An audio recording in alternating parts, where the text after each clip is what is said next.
colocar em pé comigo, querido? Quero que você abra lá em Atos dos Apóstolos, capítulo 9.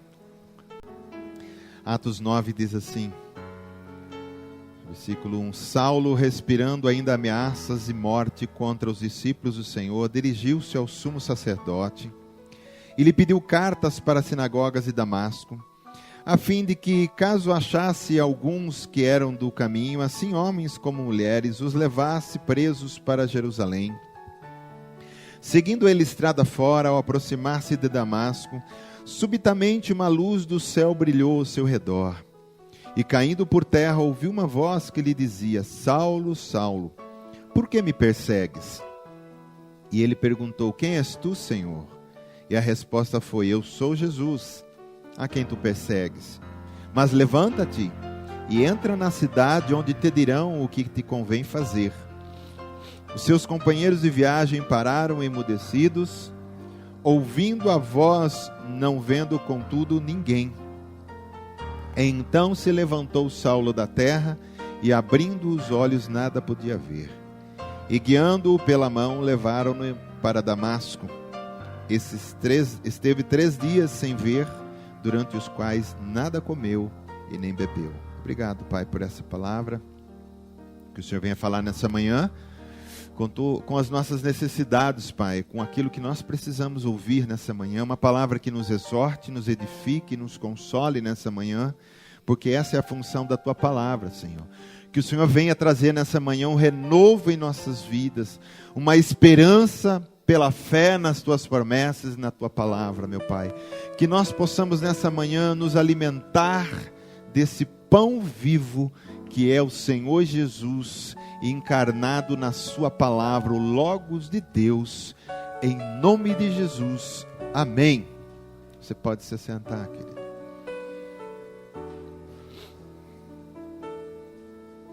Glória a Deus. Aqui é o texto, querido, em que a igreja estava crescendo, a igreja estava se dilatando, né? Se espalhando, os crentes se multiplicando como tiririca, né? Surgindo por todo lado. E Paulo, como um bom religioso, estava incomodado com isso, e ele foi lá pedir carta aos sacerdotes para que continuasse prendendo e matando, né, crentes, que ele já estava fazendo isso. Inclusive o apedrejamento de Estevão, ele foi testemunha ali. E agora ele estava indo para Damasco. Indo para Damasco para prender mais crente, pedindo carta. Eu quero prender, eu quero acabar com essa seita, ele pensava no coração dele, né? Eu quero acabar com os do caminho. Eu quero acabar com esse pessoal, isso me incomoda, né? E aí ele foi, né, com a sua comitiva, e perto de Damasco uma luz aparece, brilhando mais forte do que o sol do meio-dia, o nosso Senhor, que é o sol da justiça, brilha. E diante daquele poder, de toda aquela glória, ele cai por terra, e ali ele entende que é o Senhor, e o Senhor diz: é a mim que você está perseguindo, eu sou Jesus. E aí ele fica cego, e o levam para Damasco. Nós vamos, querido, passear por esse texto, e nós vamos aprender muitas coisas aqui com Paulo. A nossa história é parecida com a de Paulo, viu, querido? Nossa história é parecida com a de Paulo. E nós vamos ver que no fim de tudo, importa que a gente entre em Jesus, importa que a gente vá para Damasco, sim, mas vá com outro coração, tá? Importa que a gente entre em Damasco, e em Damasco nós sejamos ali tocados pelo Senhor, manifestado pelo Senhor, ministrado pelo Espírito de Deus. Então eu quero começar no versículo 1. Saulo, respirando ainda ameaças e morte contra os discípulos do Senhor, dirigiu-se ao sumo sacerdote e lhe pediu cartas para as sinagogas de Damasco, a fim de que, caso achasse alguns do que eram do caminho, assim homens como mulheres os levasse presos para Jerusalém. Querido, ele respirava ameaças e morte, porque muitos estavam sendo mortos a favor da religião. E se é uma coisa que incomoda o mundo desde que a igreja nasceu em Pentecoste, é a igreja tem incomodado o mundo. Ela já nasceu incomodando, mas incomodando quem? Incomodando as trevas, incomodando a religião. Porque o que imperava ali era o farisaísmo, era a religião, era a tradição daqueles homens, que não adoravam a Deus de coração e nem falavam a Deus do coração, mas falavam da boca para fora, como sepulcros caiados. A religião que hoje também continua, querido, essa mesma praga, vamos falar assim, chamado religião. Né? Que religião que isso é? As pessoas começam a fazer tribo. Nós não temos religião, querido, nós temos um caminho, que é Jesus. Por isso que o apelido deles era os do caminho. E essa luz incomodava. E o maior problema hoje, você sabe o que é? Não é as trevas, é a luz que não incomoda. Porque trevas não existe, você sabe disso, né? A trevas, ela não existe. O que existe é a ausência de luz. É a ausência de luz. Então, se tem trevas, é porque não tem luz. Mas quando a luz da igreja aparece, os filhos de Deus, os santos iluminados pelo Senhor, começam a aparecer com as suas obras de justiça, com a sua santidade, com testemunho de vida. Porque Jesus disse assim: vós sois a luz do mundo, vocês são meus representantes, eu vou brilhar através de vocês. Mas essa luz não deve ser colocada embaixo da cama, dentro do vaso, embaixo do alqueire da semente, mas deve ser colocada num lugar muito alto, para iluminar. Para iluminar. Então a luz do crente, ela pode ser uma luz no fim do túnel para muitas pessoas, que te encontra e diz: glória a Deus, irmão, que eu te encontrei, eu saí das trevas, eu estava no caminho errado. Você pode ser uma luz no fim do túnel para algumas pessoas, mas para a maioria você vai ser um incômodo, numa caverna de morcegos, que não gostam de luz. Mas não importa, querido, brilha, brilha. Deixa Jesus brilhar através de você. Não seja estrela, seja luz. Jesus não chamou a gente para ser estrela, né? Eu sou a estrela, eu sou o gospel, eu sou o pastor, eu sou o cara que ora e cura. Você não foi chamado para ser estrela, você foi chamado para ser luz, amém? Então é Ele que vai brilhar. E muitas pessoas vão sim ficar incomodados como Paulo, mas Jesus pega eles, amém? Você viu que Jesus pegou Paulo aqui.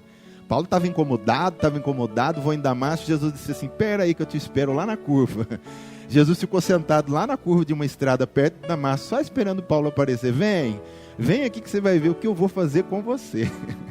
Oh, Paulo viu que foi bom, querido. Vamos lá. Então, perto de Damasco, aqui no versículo 3. Seguindo ele estrada afora, ao aproximar-se de Damasco, subitamente uma luz do céu brilhou ao seu redor. Querido, a gente sempre fala: eu encontrei Jesus. Não, Jesus nos encontrou. Porque se você está em trevas, você vai se encontrar o que nas trevas? Você está perdido no pecado, não enxerga um palmo além do nariz. Como que você vai encontrar Jesus? Então, o que eu entendo aqui é que esse encontro marcado, Jesus tinha um encontro com Paulo. Paulo não sabia, mas Jesus ali estava esperando. A Bíblia diz que antes da fundação do mundo, Ele já te elegeu para ser conforme a imagem do seu Filho. O Pai te elegeu para que você seja a imagem do Filho, predestinado a ser glorioso com o Senhor, a ser abençoado, a ser santificado. Então, só tinha o momento do encontro. Então, não somos nós que encontramos o Senhor, é o Senhor que nos encontra. Amém? Até quando a gente está adorando, você diz: hoje eu entrei num lugar em Cristo. Na realidade, a gente não achou esse lugar, é Ele que nos levou lá. É o Espírito de Deus que te pega, porque vê que você está com sede, né, da fonte, e Ele te leva lá no Santíssimo Lugar. A gente não sabe onde é aquele, a gente só é levado. Então a obra é toda do Senhor, ela não é nossa, a gente não faz nada. A gente não tem isso para dizer: eu mereci isso porque eu fiz aquilo. Não, é porque a misericórdia dele está sobre nós e nós continuamos sendo abençoados, escolhidos como filhos. Fala para mim, o que você tinha para merecer e ser herdeiro de Deus? Ser herdeiro de todas as galáxias, de todas as riquezas, de tudo que existe que Deus criou. O que você fez para merecer isso? Nada. Mas Ele te escolheu. Então, aqui Jesus estava lá, Paulo seguindo estrada fora e Jesus só esperando. A hora que ele chegar aqui, eu vou dar uma explosão de luz na vida dele e ele vai ver que ele vai me encontrar. Paulo, ele tinha boas intenções, querido, para a religião. Ele achava, e ele era um cara fiel. a sua religião. Ele era um cara fiel, ele diz, não, eu quero as coisas certas. Isso não está na lei, porque não sei o quê. Esse era um carpinteiro, esse Jesus nem existe, esse Jesus nem ressuscitou, é tudo mentira. Roubaram o corpo dele. E ele estava com boas intenções. Só que Jesus olhou o coração dele e Jesus disse assim, esse cara vai ser bom para mim. Esse é um cara que desbrava, esse é um cara que não tem preguiça, ele quer sair pelo mundo para fazer as coisas. Então eu vou trazer ele para o lugar certo. E ele vai ser meu apóstolo. O apóstolo dos gentios vai ser aquele que não vai mais matar, mas vai tirar a morte das pessoas, vai pregar o evangelho de poder e transformação.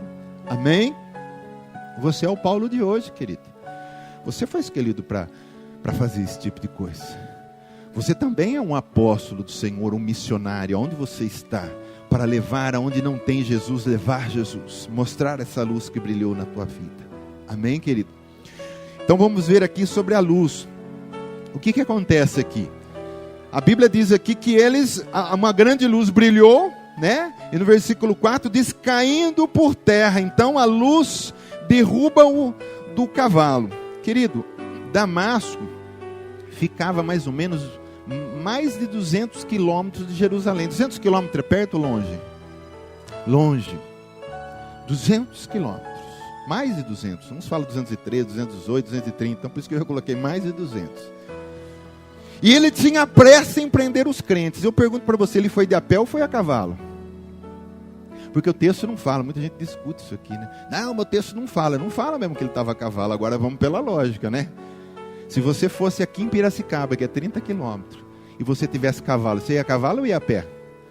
Cavalo. Agora você imagina 200 quilômetros com pressa de matar crente. Claro que ele estava a cavalo, tudo indica isso, não fala, mas o texto diz, porque eu quero falar do cavalo, né? Eu quero falar desse cavalo. Então o que acontece aqui? Cavalo fala aqui, querido, da força, mas é uma força com irracionalidade. Cavalo pensa, cavalo raciocina? Não. Cavalo ele age por instinto, é um animal. Ele não tem um raciocínio desenvolvido. Ele raciocina sim, para beber, comer, ele sabe dessas coisas, mas ele não tem raciocínio, ele não forma pensamentos. Então cavalo aqui fala do quê? De força com irracionalidade, é a força da burrice. Paulo estava agindo em cima da força da burrice.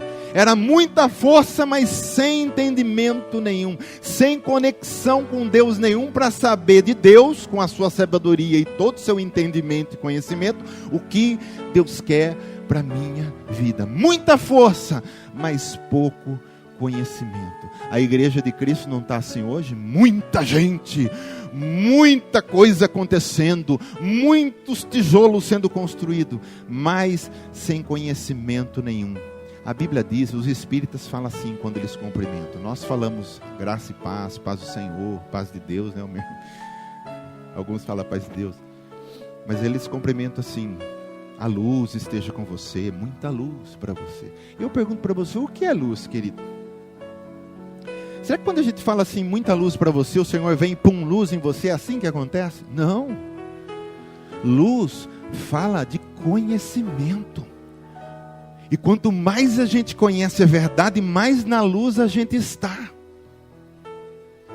Então não adianta ter muita força, ter muito dinheiro, ter muito poder, se não tem conhecimento. É montado num cavalo, que tem muita força, mas é irracional.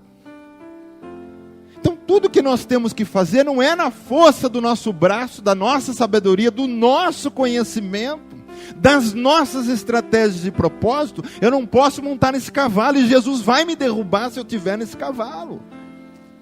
Jesus não aceita que nenhum dos seus servos ande a cavalo.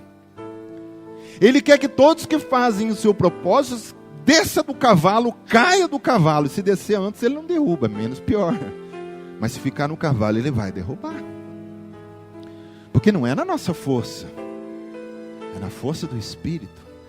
É na sabedoria e direção do Espírito Santo que a gente faz tudo em nossa vida. Eu não estou falando só aqui, querido. Claro que o texto está falando disso, de evangelizar, de trabalhar, mas em tudo na nossa vida. Até uma coisa besta que você vai comprar, se você for íntimo do Espírito Santo e não está montado num cavalo, às vezes o Espírito Santo falou, não é hora de comprar isso, querido, para. Ah, mas eu gosto tanto. Eu não quero que você compre. Não é hora. Não faça isso. E se a gente não tiver no cavalo, a gente vai obedecer. Porque o cavalo fala de irracionalidade. A gente não pensar com a mente de Cristo. A Bíblia diz que nós temos a mente de Cristo. Olha que glória, querido. Você tem a mente de Cristo dentro de você. O que a gente faz é não usar essa mente. A gente não pensa com a mente de Cristo. A gente pensa com a nossa. Como nós pregamos quinta-feira, né? As pessoas que vivem muito na alma. E a mente de Cristo não está na alma. A mente de Cristo não está nessa mente humana, nesse ser humano, mas está no ser espiritual. É ali que está a mente de Cristo. E se você anda no espírito, você não está mais no cavalo. E você vai pensar e raciocinar com a mente de Cristo. Amém? Olha lá o que diz. Prosseguiu. Ele me disse: esta é a palavra do Senhor a Zorobabel, e esta é a palavra do Senhor para você nessa manhã. Não por força, nem por poder, mas pelo meu Espírito, diz o Senhor. Mas pelo meu Espírito, diz o Senhor. Zorobabel, vocês não vão fazer essa obra na força, não. Esse templo que precisa ser erguido, porque eles tinham voltado, né, do cativeiro, não é na força de vocês, não. Deixa comigo. É pelo meu Espírito que vocês vão fazer tudo o que eu preciso que faça. Amém? Essa é a palavra para nós, aqui, da nossa comunidade, da nossa igreja Chama Viva. Tudo que nós tivemos que fazer daqui para frente, e tudo que o Senhor tem para nós, querido, não vai ser por força, e nem por violência, nem por habilidade humana, mas vai ser pelo Espírito do Senhor. Porque quando o Espírito faz, as coisas vão sendo abençoadas, tudo certinho, nada dá errado quando o Espírito Santo participa.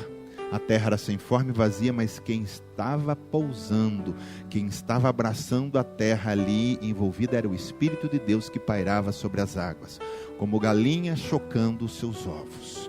E você vê que a terra se tornou uma bênção, uma terra com estações, com tudo abençoado. É o pecado do homem que estragou tudo, mas o Espírito Santo fez tudo ter forma, tudo ter sentido, tudo ter uma lei abençoada, uma lei que nós vemos nas estações, na natureza, na água, no nosso próprio corpo, tudo funcionando perfeitamente, porque ele participou, não por força e nem por violência. Você vê que Balaão, quando ele foi amaldiçoar Israel, ele foi também montado num jumentinho, querido. Isso fala também irracionalidade. Você deve ter ouvido falar, é claro que você deve ter ouvido falar. Quantos feiticeiros evangélicos não tem por aí? Só esperando alguém pisar no calo dele para ele estender a mão e amaldiçoar.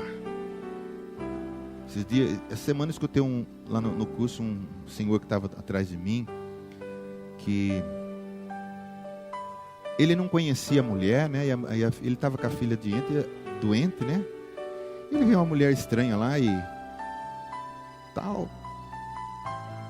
E ela quis ungir e orar pela menina do começo. Às vezes é assim, querido. A gente tem que usar um pouco de sabedoria. Você não pode deixar ninguém vir botar a mão na sua cabeça. Você não conhece quem é. Amém? Mão é símbolo de transferência de poder, de unção. É transferência de algo espiritual. Pode ser bênção e pode ser maldição. Então ele, com sabedoria, falou: não quero que você ore, não preciso orar, não. Preciso ungir. Não, aí era uma crente, porque ele percebeu depois, claro, que veio orar. Mas ela disse assim: olha, eu vou dizer uma coisa. Você vai ficar numa cadeira de roda. Mas amaldiçoou o cara. Os Balaão da vida que monta no jumento e quer a força, tem que ser do jeito que é, porque se não for, ele vai amaldiçoar. Você sabe o que aconteceu? Depois ele foi saber, ele conhece, porque ele contou, né? Que há um tempo atrás essa mulher foi atropelada e ela está numa cadeira de roda. Os Balaão da vida. Os super-homens e mulheres maravilhas que estão em púlpito, que estão embaixo, porque também não é só no púlpito, não tem muita gente que fica aí. Tem aquelas atendentes, né? Chamada... o missionário tal, todo mundo vai lá consultar. É como se fosse, entra numa mesa e uma consulta. Eu nunca vi isso no Novo Testamento, querido. A palavra profecia, a palavra profética, ela vem sim. Pedir oração para um homem de Deus, uma mulher de Deus não é pecado, mas quando começa a virar consulta, eu já lembro de uma outra coisa. Não lembro de tendas, eu lembro de outra coisa. Precisamos tomar cuidado com isso, viu, querido? Esses jumentos, esses cavalos que estão por aí.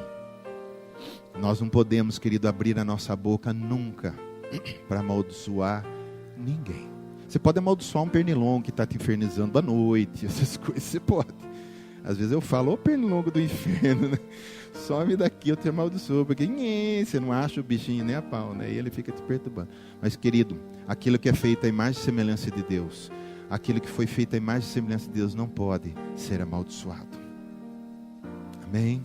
Tem gente abrindo a boca e lançando maldição o tempo todo.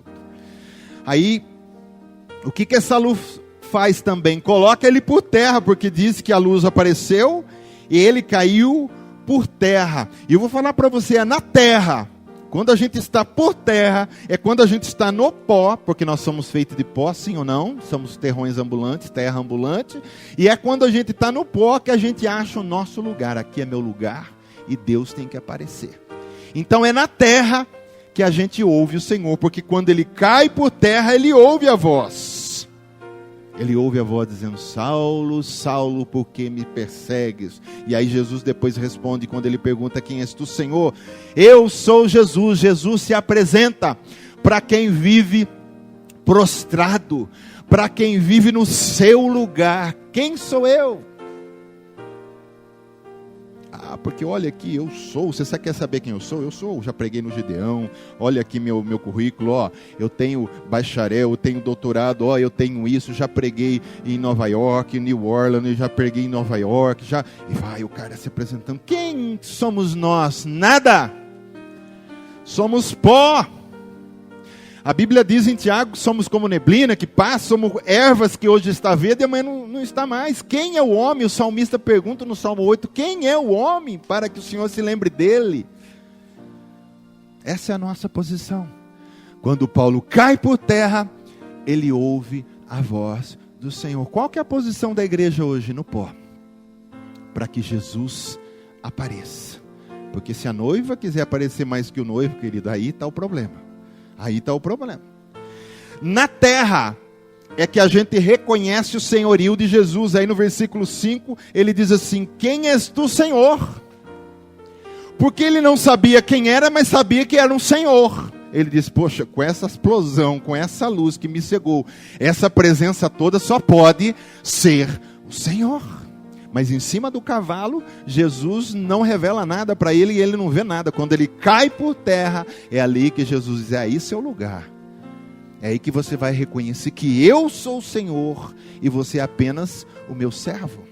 Convém que ele cresça e que eu diminua. Eu não sou digno, diz João Batista, nem de desatar as sandálias dos pés dele. É essa a nossa posição. E olha que João Batista, Jesus mesmo fala, que de todos os profetas que existiram, ele foi o último e ele foi o maior de todos. E o maior de todos disse, eu não sou digno nem de desatar as sandálias dos pés dele. Eu sei que todo mundo fala que ele é filho do carpinteiro, eu sei que todo mundo fala que ele é filho de Maria e José, mas eu sei também que ele é o Deus encarnado. Por isso eu não sou digno de desatar a sandália dos seus pés. Querido, nosso lugar é prostrado, clamando misericórdia, clamando graça, adorando, reconhecendo o Senhor Jesus, e daí nós não podemos sair. A igreja ela não marcha de pé, ela marcha de joelho. A igreja marcha na posição de humilhação. A igreja marcha assim, e ela não deve marchar de outra maneira. Amém? Diante do diabo, sim, diante do diabo nós nos colocamos em pé e mostramos o soldado que somos, mas fora disso, a igreja vai de joelho. Glória a Deus. Essa é a nossa posição, querido. E eu vou falar para você, eu não sei até que ponto todas essas palavras nos assustam ou te assustam, né? Ontem mesmo na escola bíblica nós estávamos comentando, né? Muitas pessoas vêm aqui uma vez e falam, aqui eu não fico mais, e vão embora. Porque o evangelho que nós temos pregado aqui é evangelho de mudança, querido, evangelho para acordar. Não vamos aqui, poderia estar pregando muitas coisas gostosas aqui, Deus. É isso aí, gente, vamos lá, é vitória, é nós, hein? Vamos comer o melhor dessa terra, vamos lá. Isso é a cabeça, hein? E todo mundo fica gostoso que é cabeça, mas na realidade é um cabeçudo, um cabeça.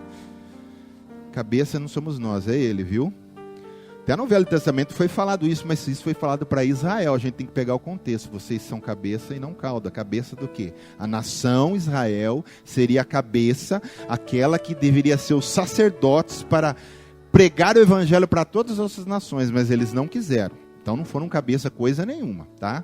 Mas para nós a Bíblia é bem clara. Nós vamos ler uma passagem daqui a pouco. Jesus é o cabeça e nós somos apenas o corpo. E o corpo não pensa, o corpo apenas obedece o que a cabeça pede. Amém?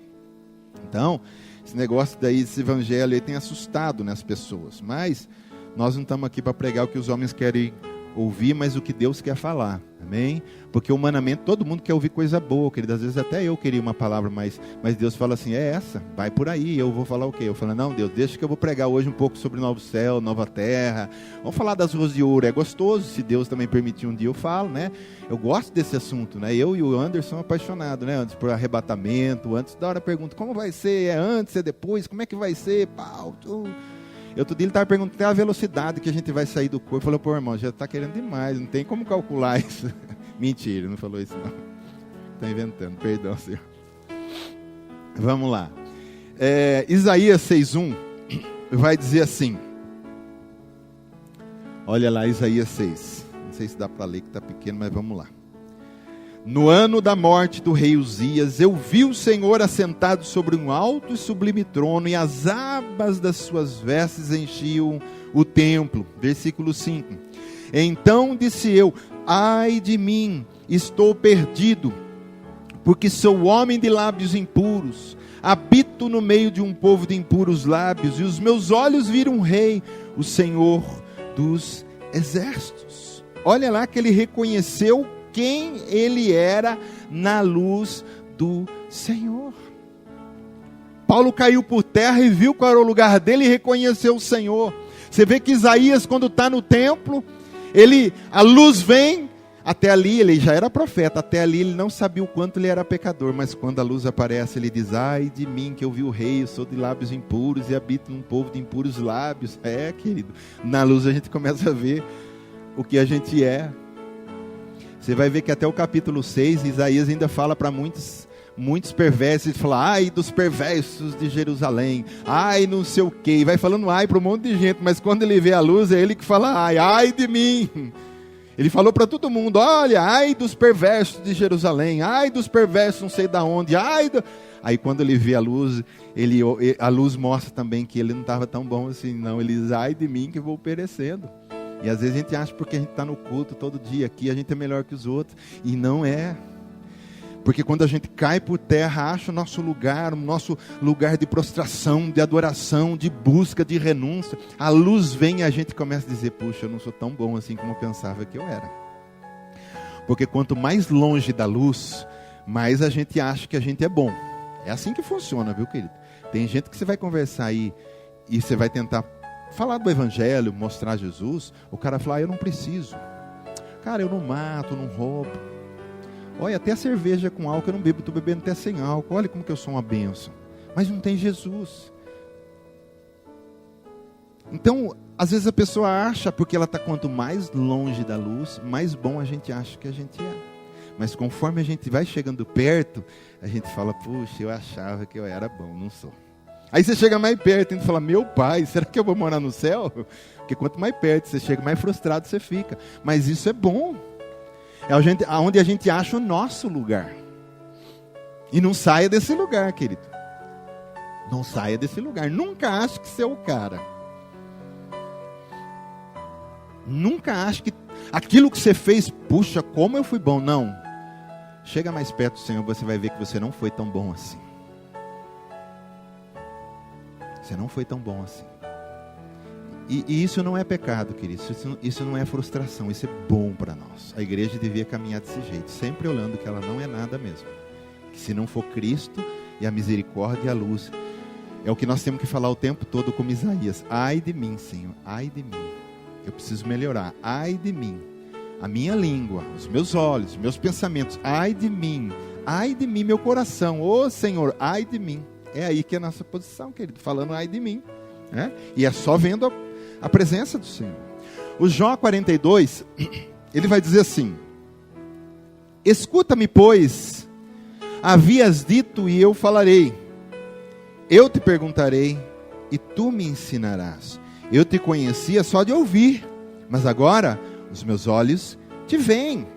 Por isso me abomino e me arrependo no pó e na cinza. Olha lá Jó. Ele achava também que ele era alguma coisa. E olha que Deus falou bem dele. Meu servo Jó, íntegro, homem reto. Ele era, mas não tinha profundidade no Senhor. Ele fazia o que tinha que ser feito. Fazia sacrifício para os seus filhos. Estava sempre orando e tal. Mas você vai ver que no decorrer dos textos, ele questionou Deus. Ele diz, Deus, o Senhor está sendo injusto. Vamos pesar na balança. O que eu tenho de errado? Ele bota Deus na parede um monte de vezes questionando Deus. Será que o Senhor não se enganou? Essa balança do Senhor deve estar errada. Eu sou justo, não sou pecador. Por que está acontecendo isso comigo? E vai um monte de questionamento. Aí quando realmente Deus é que faz a pergunta para ele, onde estava tu quando eu criei os céus, a terra, e Deus foi se mostrando quem ele era de verdade. Aí ele diz, olha, falei besteira. Eu só conheci o Senhor de ouvir falar, mas agora, ó, luz, querido, luz. Quando o homem se abomina, por isso que ele diz que se arrepende, se abomina no pó, é ali que a luz se manifesta e diz, agora eu te conheço. Porque carne e sangue não pode participar da glória do Senhor. Então, enquanto a nossa carne e sangue, o nosso pó está de pé e está querendo fazer, Deus não está presente. Mas quando eu jogo tudo isso por terra e Deus se apresenta e diz, meu filho, eu estou aqui, eu vou mostrar para você quem sou eu e também vou mostrar quem é você. E aí isso é muito bom. Saber quem eu sou e saber quem Ele é. E toda vez que a gente vai conhecendo mais de nós, nós vamos ficando frustrados com nós. Mas toda vez também que Ele se revela mais dele, mais feliz a gente vai ficando em saber quem Ele é. Porque se Ele não for, nós não seremos. Amém? Ô papai, glória a Deus. Versículo 8, querido. Então se levantou Saulo da terra, abrindo os olhos, nada podia ver. Querido, olha lá que interessante, a luz também deixa cego. Aí você fala, pastor, mas então eu vou ficar cego? Vai. A luz deixou ele cego. Ele estava indo a Damasco para fazer o quê? Matar e prender. A luz aparece, ele ficou cego. O cego pode continuar fazendo mal? Não, o cego não tem mais como fazer mal. Essa luz que vem na nossa vida, quando ela se manifesta, ela cega a gente, mas cega a gente para o mal. Cega a gente da malícia, cega a gente de continuar mentindo, fofocando, criticando, desejando coisas que não deve. Então a luz, quando ela vai se manifestando, a gente não vai enxergando mais o mal, e não vai mais colocando os olhos no mal. Jesus fala, né, se os teus olhos forem mal, o que a gente tem que fazer com ele? Arranca e joga fora. É claro que Jesus, isso é uma força de expressão. Se fosse assim, todo mundo estava cego aqui, né? Se a gente fosse obedecer Jesus, já tinha arrancado um, arrancado o outro, e falou, Senhor, está faltando olho. E sem olho a gente ia continuar pecando. Você sabia que o cego também peca? Uma pessoa que já viveu e ficou cega, continua pecando. O problema não está no olho, tá? No burrinho que fica atrás do olho. Amém? Que é força de expressão. O olho em si, ele não pensa. É a alma que está por detrás do olho que focaliza aquilo que quer ver. Mas quando Jesus vem, ele cega, ele começa a cegar-nos para o mal. E a gente não consegue mais, querido, ver o mal. A gente não consegue mais contemplar o mal. E isso é muito bom. A Bíblia diz em 2 Coríntios 4,4: o Deus desse século cegou o entendimento dos incrédulos, para que não vejam a manifestação da glória do Evangelho. Só que Jesus também cega, mas cega para que nós não possamos mais contemplar o mal. O diabo cega para não ver a glória do Evangelho, Jesus cega para não ver o mal do inferno. Então os dois reinos cegam, mas nós devemos estar cegos para o mal. Porque se essa luz está em nós, querido, e onde tem luz não tem treva, você não consegue enxergar a escuridão no meio da luz. Imagina se no meio de uma luz bem forte, tem um bloquinho de escuridão, que não tem, ou você está na luz, ou você está nas trevas. Por isso que você não enxerga mais o mal. Então os nossos olhos têm que começar a ficar santos nesse sentido. Vamos lá. Versículo 6, onde Paulo aqui vai falar, ele precisa ir para Damasco, querido. E Damasco, só para você entender que sobre a história, né, da cidade de Damasco, ela era apelidada de oásis no deserto, né? E também era apelidada de Portão do Éden por causa do rio Barraba que alimentava. Porque ao redor de Damasco era deserto, mas por causa desse rio que regava essa cidade, ela tinha esse apelido, oásis no deserto e Portão do Éden. Porque quem chegava em Damasco falava, graças a Deus eu cheguei, porque eu estava morrendo de sede, a coisa estava ruim no caminho, né? Mas quando chega em Damasco, ele estava entrando, é um portão do Éden, um paraíso. Ali era chamado de oásis no deserto. Então olha aqui no versículo 6, diz assim: mas levanta-te e entra na cidade, onde te dirão o que te convém fazer. Versículo 8, a parte que diz assim: e guiando-o pela mão, levaram para Damasco. Então o que é Damasco para nós? Fala da nossa entrada no coração de Jesus. Jesus entrou no nosso coração, mas nós também temos que depois começar a caminhar e crescer para entrar no dele também e ir para níveis mais profundos, querido. É a desconexão com a religião, com o tradicionalismo, com esse deserto que tem por aí, em que as pessoas participam e continuam com fome e com sede.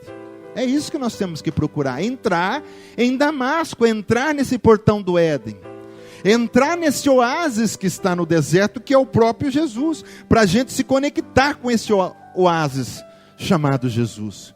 Porque quem entra em Jesus, querido, não tem mais sede, não tem mais fome, é saciado por Ele. Damasco tipifica Jesus.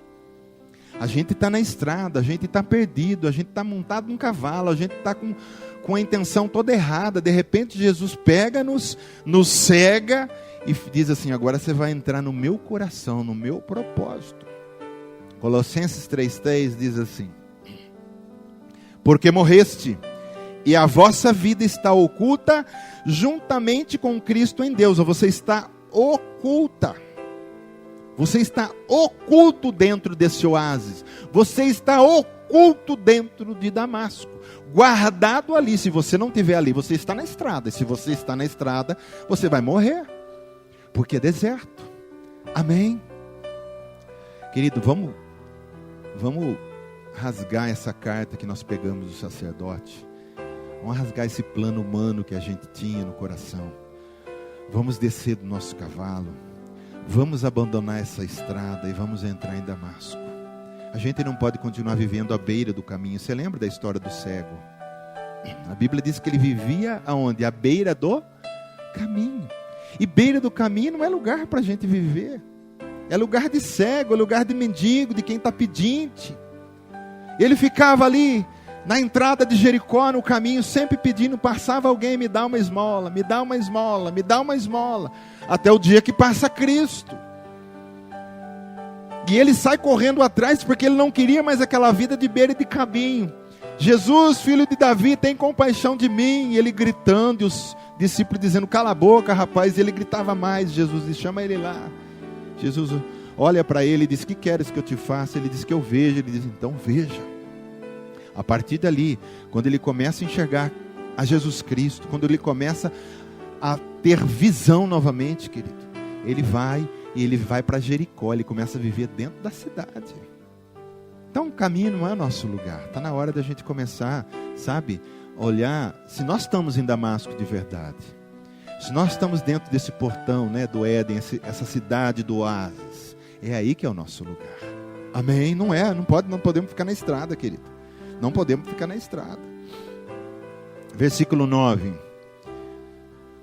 Esteve ele 3 dias sem ver, durante os quais, aos 3 dias, ele nada comeu e nada bebeu. Então olha que interessante, quando ele entrou em Damasco, que ele entrou no coração de Jesus, no propósito do Senhor, nesse tempo que ele estava no Senhor, ele nada comeu e nada bebeu. O que significa isso? Que quando a gente entra em Damasco, em Cristo Jesus, a gente para de comer e a gente para de beber aquilo que nós comíamos e aquilo que nós bebíamos. E a nossa comida passa a ser espiritual. Nem só de pão viverá o homem, mas de toda palavra que sai da boca de Deus. A gente começa a aprender a se alimentar não mais de novela, não mais de filmes idiotas, não mais de programas que não levam a lugar nenhum, mas a gente começa a se alimentar da palavra do Senhor. A gente começa a beber da fonte do Espírito Santo. É só dentro de Damasco que isso acontece.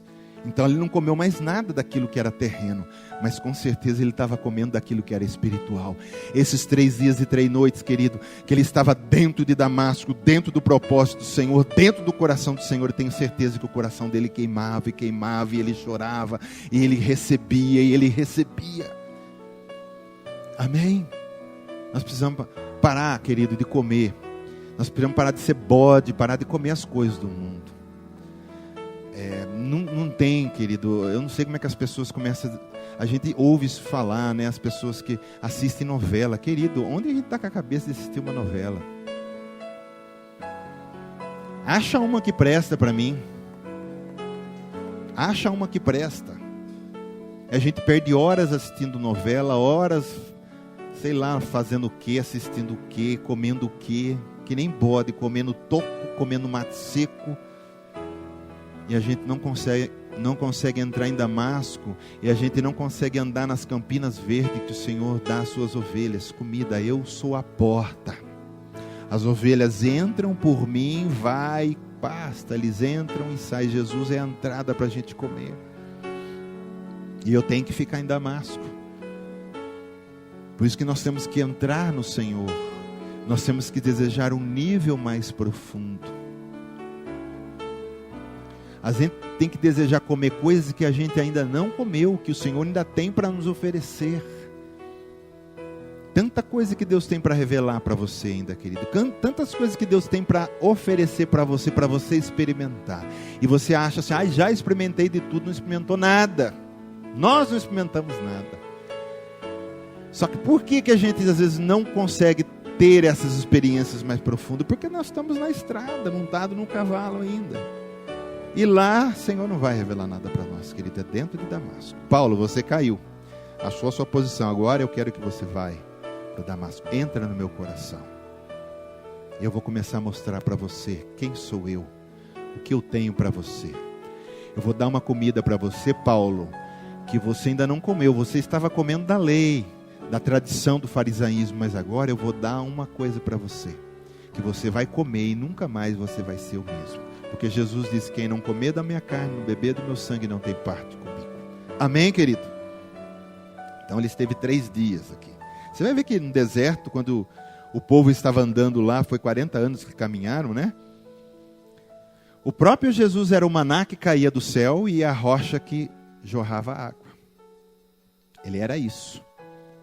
E aqui no Novo Testamento ele continua sendo isso para nós. Estamos num deserto, continua a rocha jorrando água e continua maná caindo do céu. Se você vai pegar o maná, não vai, é problema seu, mas que o maná está sendo derramado. Está. Quem tem ouvidos, ouça o que o Espírito diz às igrejas. A igreja. Aqui nós vamos para o versículo 10, que vai falar de um homem que chamava Ananias. E todo encontro com Cristo, querido, vai levar que uma pessoa venha fazer parte do corpo da igreja. Você sabia disso, né?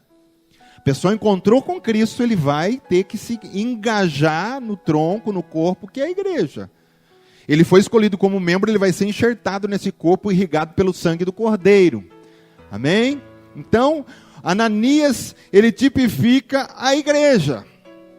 Porque você vai ver quando ele entra em Damasco, Ananias é que vem orar para ele. Ananias já era a igreja, já era servo do Senhor. Então a igreja agora vem auxiliar aquele que nasceu, aquele que entendeu, aquele que teve a visão. Ele precisa ser discipulado, ele precisa ter a graça do Senhor. Então Ananias, o nome Ananias, na realidade significa graciosamente dada pelo Senhor. E a igreja é uma bênção que foi dada para a terra. As pessoas acham que é maldição a igreja. Os movimentos LGBT e tantos outros que tem querem acabar com a igreja, porque diz a igreja é uma maldição. Só que a igreja não faz nada, não mata ninguém. Os islâmicos estão matando o tempo todo, ninguém vai contra os caras. Por que eles não vão? Vai lá protestar na frente da mesquita. Vai lá. Não sobra um. Mas vem contra a igreja. A igreja é uma graça dada pelo Senhor. A igreja é o Ananias que foi deixado na terra para abençoar as vidas das pessoas. Só que a igreja é tida como maldição, querido. Você sabia que até o anticristo está aí, ele não se manifestou ainda porque a igreja não foi tirada. Lá em Tessalonicenses fala sobre isso. Que enquanto não for tirado aquele que resiste, ele não se manifesta. Você vê que ele respeita a igreja. Só que ao mesmo tempo ele tem inculcado na vida das pessoas que o culpado de todas as desgraças que tem sempre é a igreja. Acabe, quando Elias foi ter com ele diz, aí vem o perturbador de Israel. É assim que nós somos vistos. É assim que nós somos vistos. Só que a igreja é uma bênção, querido. A igreja é uma graça. Se tira, porque você vai ver, olha que interessante, quando a igreja é tirada, o que acontece na terra? Uma tribulação como nunca houve antes. Olha lá que bênção que é a igreja na terra. Ela é tirada, vai ter 7 anos de tribulação como nunca houve antes. Enquanto ela está, essa tribulação não vem. A igreja ama a graça de Deus. E Ananias significa isso. Aquele versículo que eu queria ler de Efésios 1:22, olha que bênção essa palavra. E pôs todas as coisas debaixo dos pés, para ser o cabeça sobre todas as coisas. É Jesus. E o deu à igreja, o qual é o seu corpo, a plenitude daquele que a tudo enche em todas as coisas. A igreja é a plenitude do Senhor na terra. Ele é o cabeça e passou essa autoridade para a igreja. O cabeça vai dando autoridade, poder para a igreja, porque ela é a plenitude na terra. Então nós temos que ser diferença. Nós temos que ser diferença onde nós estamos. A igreja foi feita para abençoar, ela existe para abençoar, ela existe para direcionar, querido. E fale, abre a tua boca e fala do evangelho onde você estiver. Não tenha vergonha de falar de Jesus, porque aqueles que se envergonhar de mim na terra, eu envergonharei dele diante do Pai e dos anjos. Não se envergonhe de falar de Jesus. Seja um Ananias na vida de muitos Paulos que estão por aí, querido. Versículo 10. Ora, havia em Damasco um discípulo chamado Ananias. Disse-lhe o Senhor numa visão, Ananias, ao que respondeu ele, eis-me aqui, Senhor.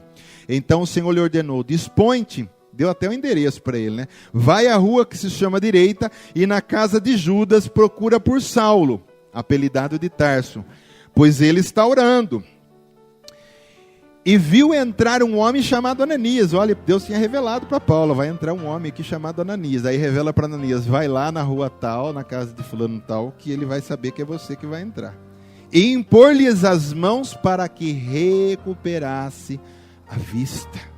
Olha que bênção, a igreja está aqui na terra para recuperar a vista das pessoas, mas vista para Deus, enxergar a glória do evangelho, enxergar que tem um Deus que ainda trabalha a favor dos seus, um Deus que ainda está trabalhando para que as pessoas sejam abençoadas, santificadas e salvas. Amém? Versículo 13. Só que Ananias respondeu assim, né? Ananias, porém, respondeu, Senhor, de muitos tenho ouvido a respeito desse homem, quantos males tem feito aos teus santos em Jerusalém. Então Paulo já tinha feito muitas coisas, viu, querido? E para aqui trouxe autorização dos principais sacerdotes para prender a todos os que invocam o teu nome. Agora eu pergunto para você, a igreja escolhe quem vai vir para a igreja ou não? A igreja escolhe quem vai trabalhar e quem não vai? Ananias estava questionando o Senhor, Senhor, esse não. Esse não, a igreja não tem esse direito, querido. Às vezes a gente olha para uma pessoa, a gente não dá nada, esse aí não dá nada, amanhã ele está passando a perna na gente no reino de Deus. Paulo, na realidade, ele era um assassino para os crentes. Ananias está dizendo, esse cara é um assassino. Como que o senhor quer que eu ore para um assassino? E se Deus pedir para você orar para o assassino, você vai orar. Essa mulher não vale nada. Vive pelas esquinas vendendo o corpo. E Deus diz, ora, porque eu quero ela. Entendeu? E não somos nós que escolhemos, querido. É Deus que escolhe. Ele já sabe de antemão quem vai ser dele e quem não vai. E quando ele pede, bota a mão, porque esse já é escolhido, você pode botar. E a igreja hoje tem desejado somente querer ter filhos bonitinhos. Filhos que têm dinheiro, filhos que são bem afeiçoados. Mas os feinhos, os pobrezinhos, não. Esse não queremos aqui dentro da nossa arca, da nossa instituição. Aqui nós só escolhemos coisa boa. E o pior é que Deus só escolhe coisa ruim. Não é? Deus só escolhe gente improvável, querido. Deus só escolhe quem não vai mesmo. Você vai ver que quando Samuel foi ungir a Davi, quer dizer, ele não sabia que ia ungir a Davi. Ele vai primeiro para os mais bonitos. Entra na casa de Jessé. Quem que é mais bonitão, mais velho? Isso aqui. Ei, rapaz, vai ser rei em Jerusalém. O Senhor diz esse não. Não, desculpe, Senhor. Então é esse aqui. Rapaz, não, esse também não. E foi. Aí quando pergunta, tem mais alguém aí? Tem o Ruivinho lá, né? Tá lá o Murilinho da vida. O Murilo tá lá olhando as ovelhinhas. Danilo, eu falei Murilo, né? Desculpa aí, irmão. Tá lá o Danilo olhando as ovelhas. Querido, Deus não tem compromisso com vagabundos. O Danilo, né? O Davi estava trabalhando. Estava fazendo o que tinha que fazer, olhar as ovelhas. E Deus diz, é um coração desse que eu preciso, que trabalha e tenha compromisso com as minhas ovelhas de Israel. Vai lá ungir. Né? Ele chamou ele, chegou todo fedido, suado e diz, é esse. E ungiu ele. Agora, quem somos nós para ficar escolhendo quem Deus vai escolher? A gente escolhe errado, querido. A gente escolhe com as nossas vistas. Eu acho que não deve ser. E Deus fala, é esse que eu quero. Está com Deus a coisa. A igreja não tem que ficar dizendo quem é e quem não é. Olha lá o versículo 15. Mas o Senhor lhe disse, vai, porque este é para mim o instrumento escolhido. Ele é escolhido pelo Senhor, para levar o meu nome perante os gentios e reis, bem como perante os filhos de Israel. Pois eu lhe mostrarei quanto lhe importa sofrer pelo meu nome. Então Ananias foi e entrando na casa, impôs sobre ele as mãos, dizendo, Saulo, irmão, aqui ele já chamou até de irmão, né? O Senhor me enviou a saber o próprio Jesus que te apareceu no caminho por onde vinhas, para que recupere a vista e fique cheio do Espírito Santo. Imediatamente lhe caíram dos olhos, como que umas escamas, e tornou a ver. Então a função da igreja é dar vista e encher as pessoas do Espírito Santo. Dar conhecimento, ensinar a palavra, mostrar o caminho, discipular e pedir que o Espírito Santo vá enchendo e enchendo. É assim que a igreja caminha, cheia do Espírito Santo e enxergando o propósito de Deus, aonde Deus quer que eu vá, quem é meu Senhor, o que eu estou fazendo aqui na terra, para onde eu vou, a vista que é recuperada. Amém? Você vai perguntar para as pessoas hoje, a maioria das igrejas nem sabe o que é arrebatamento. E isso está para acontecer. Um dos acontecimentos mais, vamos falar historicamente, mais lindo que vai ser, e vai ser mundial, a maioria das igrejas não sabe o que é arrebatamento. E eu já deparei com pessoas que eu falei, de gente evangélica, de arrebatamento, o que é isso? Não está nem preparada para subir. Não sabe nem o que é o arrebatamento. Mas sabe muito bem o que é uma fitinha ungida, o que é uma vassoura ungida, o que é um sabão ungido, e essas coisas sabem. Mas não sabe da volta do Senhor. Não sabe que tinha que estar preparando o coração e enchendo as botijas de azeite, enchendo a lâmpada, levando botija de azeite preparado para que o noivo venha e eu possa estar com minha lâmpada acesa. Isso não está preocupado. Que Deus tenha misericórdia da noiva dele. Amém, querido? Por isso que nós estamos falando na escola bíblica também, né? A hora que o Senhor voltar, vai ser muito, vai ser sempre... A Bíblia fala disso, é um remanescente que vai subir, querido. São poucos. São poucos. São poucos. Não vou nem perguntar para você se você acha que você sobe ou não, mas consulta o teu coração. Se você está no pó, se você já caiu do teu cavalo e você está prostrado, você é um que vai subir. Amém? Glória a Deus. Então, antes de um reavivamento, querido, a igreja precisa de um reabiblamento, precisa entender o propósito de Deus. O propósito de Deus está tudo aqui, querido. Claro que Deus revela coisas no nosso tempo que não está na Bíblia, mas não sai do princípio do que Ele já revelou aqui. Claro que Deus tem estratégia para nós hoje que não está na Bíblia, mas são estratégias que não vai contra os princípios bíblicos. Mas nós precisamos cair as escamas dos nossos olhos. Porque você fala, nossa, como é que as pessoas enganadas com o negócio... Aquele relógio está parado? Não, né? Como que as pessoas são enganadas com coisa tipo assim, olha, compra esse sabão que você vai levar para a tua casa e vai lavar lá, e a sua casa vai sair toda maldição, toda iniquidade. Como que consegue cair num negócio desse? Como que consegue pagar R$1.000 numa vassoura que custa quanto? Quem conhece o preço de vassoura aí? Quinzão. E o cara vende por 1.000, gente. E usa uma passagem bíblica de Isaías dizendo que Deus ia varrer toda a iniquidade de Israel. Ele diz, leva para a tua casa É só mirlão, milzinho eles falam, né? Não fala mirlão porque aí assusta. É milzinho só. Aí você vai varrer a tua casa e você vai tirar a iniquidade. E quando você tiver vontade de dar uma volta, você monta nela e fala, lá vamos nós, e ela sai voando ainda. Aí você pergunta, como que um ser humano... Porque, querido, isso é uma vergonha para a igreja. Porque qualquer pessoa aí fora que tem pouco entendimento vai dizer, isso é idiotice. E é.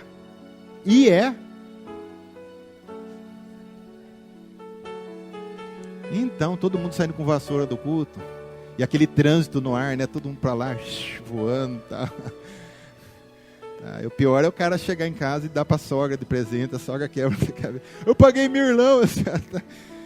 Então, a gente pergunta assim, como pode cair numa besteira tão grande dessa? Simples, ainda não caiu as escamas dos olhos. Naquele lugar não tem Ananias para mostrar a verdade. Não tem Ananias para dizer, ô queridão, não é por aí não. Você não precisa comprar, o ungido já foi dado de graça na cruz por você. O ungido que é o Messias, porque a palavra ungido é o mesmo sentido de Messias. O Messias e o ungido foi dado por Deus de graça para você.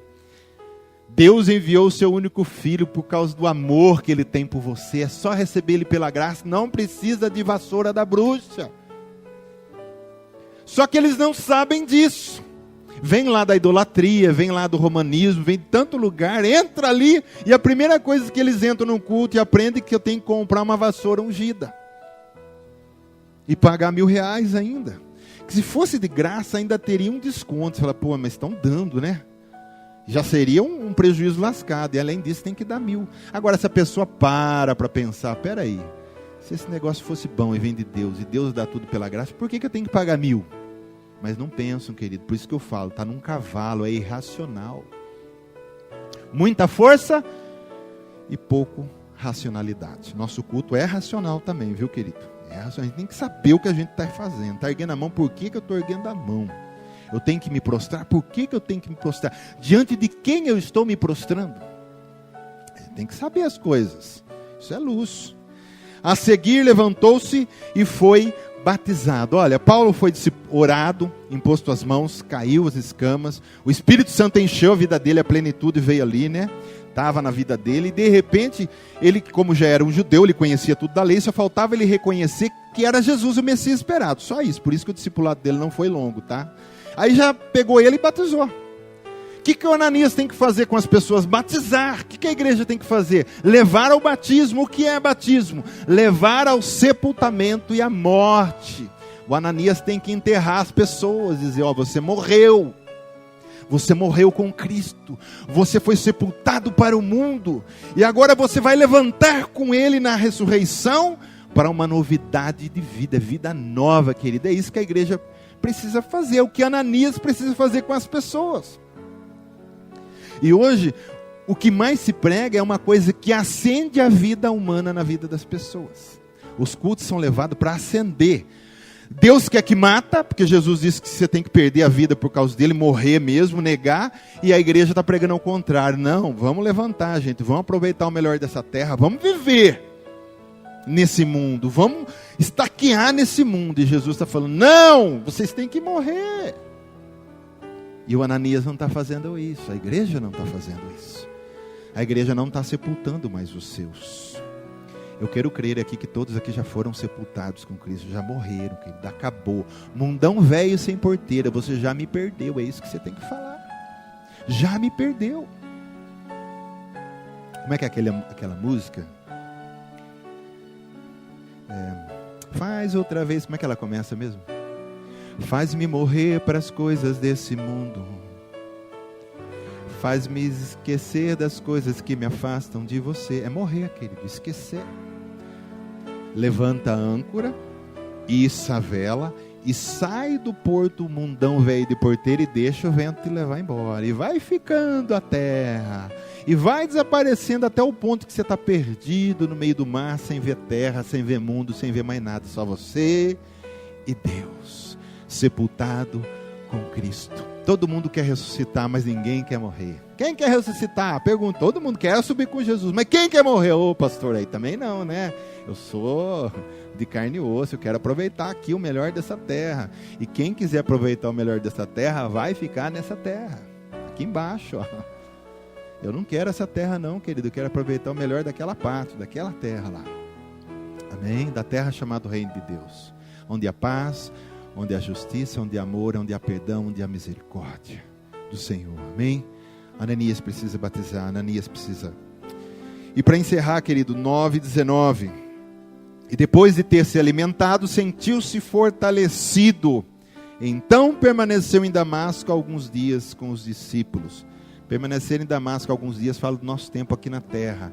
Mas aí o que acontece? Quando verdadeiramente a gente entra no coração do Senhor, a gente entra no propósito, a gente para de comer as coisas do mundo, aí o Ananias vem, a igreja está aqui para que alimentar. O que é o nosso alimento? É o Evangelho do Senhor que fortalece, é o Evangelho que muda a vida, é o Evangelho que nos completa, é o Evangelho de Romanos capítulo 1, versículo 16, pois não me envergonho do Evangelho de Deus, porque é poder de Deus para a salvação de todo aquele que nele crê. E depois continua: o justo viverá pela sua fé.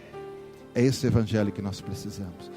Ser alimentado e ser fortalecido. Pode botar um binóculo no teu olho e fica de olho na vida de uma pessoa que conhece a palavra, que gosta da palavra, que pratica a palavra. Você vai ver que ela está sempre forte, ela está sempre de pé. Você nunca vai ver uma pessoa dessa prostrada diante dos problemas, das dificuldades, prostrada diante de tentações e de pecado. Ela está sempre de pé e forte, porque o Evangelho é a força que está dentro dele.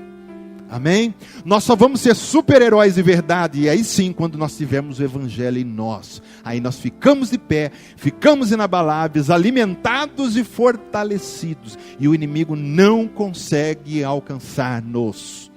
Jesus não perdeu no deserto na tentação, porque ele conhecia a palavra, e quando o diabo veio para falar, o diabo veio para o ceifar, ele sempre respondia com a palavra. Querido, a palavra tem que estar na ponta da tua língua, a palavra, o Evangelho tem que estar na ponta da tua língua, enchendo o teu coração, mas na ponta da tua língua, para falar com as pessoas e para falar com o reino espiritual também, para falar para o diabo, porque o diabo também tem que ouvir as verdades. E ele vem com a mentira, ele coloca algo na tua mente, e você responde com a palavra como Jesus respondeu. O Evangelho arrebenta o diabo, fere o diabo, ele é a espada do Espírito. E você vai cortando, querido, porque você está alimentado pelo Senhor. Glória a Deus.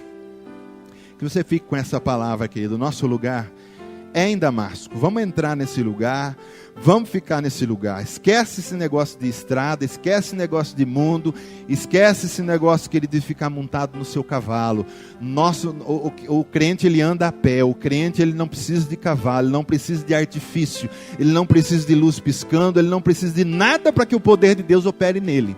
O poder de Deus opera na simplicidade, e na simplicidade é que Deus faz a sua obra. Amém? A igreja hoje tem usado de tantos artifícios, mas de tantos artifícios, que você fica olhando e você diz: nossa, para adorar o Senhor eu preciso de tanta coisa assim. Será que o Espírito Santo não consegue descer sem isso aí? E quando falta uma luz piscando, parece que não tem presença, porque foram viciados. Não tem nada contra a luz piscando, mas eu estou dizendo, a igreja tem uma visão só que é isso que é a presença. Querido, presença é onde tem 2, 3 reunidos, bota o joelho, pega um violão, ora, busca, canta. Deus vem ali e arrebenta os corações, quebranta os corações. Amém? Vamos nos colocar em pé.